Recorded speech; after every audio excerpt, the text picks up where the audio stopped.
যারা জানে আর যারা জানে না তারা কোনোদিন সমান হতে পারে না।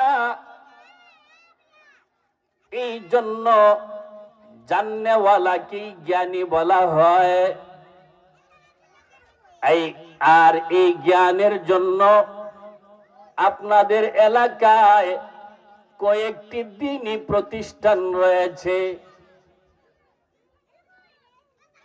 এই দ্বীনি প্রতিষ্ঠানগুলি মানুষকে শিক্ষার জন্য বানানো হয়েছে। যারাই এই দ্বীনি বিদ্যাপীঠে চলে আসবে তারাই জানতে পারবে, আর যারা এই দ্বীনি বিদ্যাপীঠে আসবে না তারা জানতে পারবে না। এই জন্য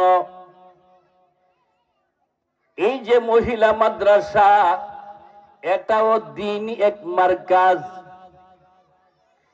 যেখানে ইলমে নববীর ইলম শেখানো হয়। আল্লাহর নবী বিশ্ব নবী রাহমাতুল লিল আলামিন হাদিস শরীফের মধ্যে বলেন, তালাবুল ইলমি ফরিদাতুন আলা কুল্লি মুসলিম আও মুসলিমা। দ্বীনি ইলম শিক্ষা করা প্রত্যেকটি মুসলমান পুরুষ এবং নারীর উপরে আল্লাহ তাআলা ফরজ করেছেন। পুরুষ যেই রকম ভাবে দ্বীনের ইলম শিখবে, নারীও তেমন দ্বীনের ইলম শিক্ষা করতে হবে। শুধু পুরুষ শিক্ষা করবে আর নারী শিক্ষা করবে না। প্রত্যেকটা মানুষ, পুরুষ এবং নারী, এই দ্বীনের ইলম অর্জন করতে হবে, শিক্ষা করতে হবে। যে ইলমটা আমার আপনার উপরে, সকলের উপরে ফরজ করেছেন। এই জন্য আমার ভাইরা, এই যে মহিলা মাদ্রাসা, পুরুষ মাদ্রাসা, এই পুরুষ এবং মহিলা মাদ্রাসাগুলির মধ্যে আল্লাহ তাআলার কালাম তেলাওয়াত করা হয়, আল্লাহ তাআলার কালাম শেখানো হয়। আল্লাহর নবী বিশ্ব নবী রাহমাতুল লিল আলামিনের হাদিস শেখানো হয়। এই শিক্ষাটাই এই বাচ্চাদের উপর আল্লাহ তাআলা ফরজ করেছেন। আমার প্রাণের ভাইয়েরা, প্রাথমিক যেই শিক্ষা অর্জন না করলেই নয়। আমি যদি পাক না জানি, হালাল হারাম না জানি, জায়েজ না জানি, এই ইলম যদি আমার না থাকে, এই দুনিয়াতে চলা কষ্ট হবে, আখিরাতেও চলা কষ্ট হবে। এই জন্য দ্বীনের ইলমটা শিক্ষা করা আপনার আমার উপর আল্লাহ তাআলা ফরজ করেছেন। এই ফরজ যদি কেউ অমান্য করে, লঙ্ঘন করে, কাল কিয়ামতের ময়দানে আল্লাহ তাআলার আদালতে আল্লাহ তাআলার কাঠগড়ায় দাঁড়িয়ে জবাবদিহি করতে হবে। আমার প্রাণের ভাইয়েরা, এলাকার মা বোনেরা, গভীর মনোযোগ দিয়ে শুনতে পারেন গো মা। আপনি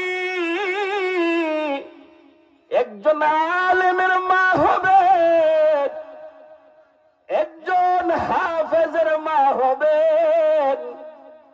ও মা, আপনার সন্তান, আপনার ছেলে, আপনার মেয়ে যদি মাদ্রাসায় লেখাপড়া করে, কোরআন শিখে, হাদিস শিখে, মাসআলাগুলি শিখে, প্রাথমিক যে শিক্ষাটা, এই শিক্ষাটা যদি এইরকম ভাবে অর্জন করে যাইতে পারে, মাগো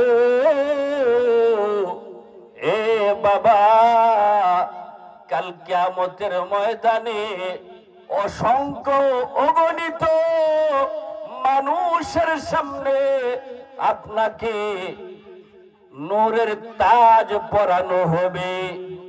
কিছু মানুষ দেখে হিংসা লাগবে, আফসোসের ছুটে কলিজা ফেটে যাবে, আর বলতে থাকবে হায় আফসোস, হায় আফসোস, দুনিয়াতে তো আমার কত সুন্দর ফুটফুটে এইরকম ভাবে ছেলে সন্তান ছিল, মেয়ে সন্তান ছিল, আমি তো তাদেরকে দ্বীনি শিক্ষায় শিক্ষিত করি নাই, কোরআনের শিক্ষায় শিক্ষিত করি নাই, আমি তো মাদ্রাসায় এইরকম ভাবে সন্তানটাকে ভর্তি করা দেয় নাই, হাদিস শিখাই নাই।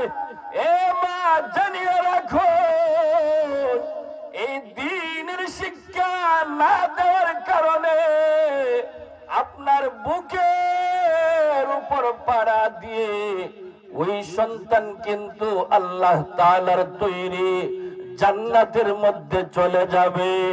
এই জন্য আমার প্রাণের ভাইরা, আমার মুরব্বী বাবারা, ও আমার পর্দার আড়ালের মা বোনেরা, এই যে একটা মহিলা মাদ্রাসা, ওই মহিলা মাদ্রাসার মধ্যে আপনার সন্তানটাকে ভর্তি করাইয়া দ্বীনের শিক্ষায় শিক্ষিত করুন, কোরআনের শিক্ষায় শিক্ষিত করুন, হাদিস মাসআলা জানতে শিখান। আপনার জন্য দুনিয়াতেও আসান হবে, দুনিয়াতে চলা আপনার জন্য সহজ হবে, কাল কিয়ামতের ময়দানে এই সন্তানকে উসিলা বানাইয়া আল্লাহ তাআলার তৈরি জান্নাতের মধ্যে হাসতে হাসতে আপনি চলে যাবেন।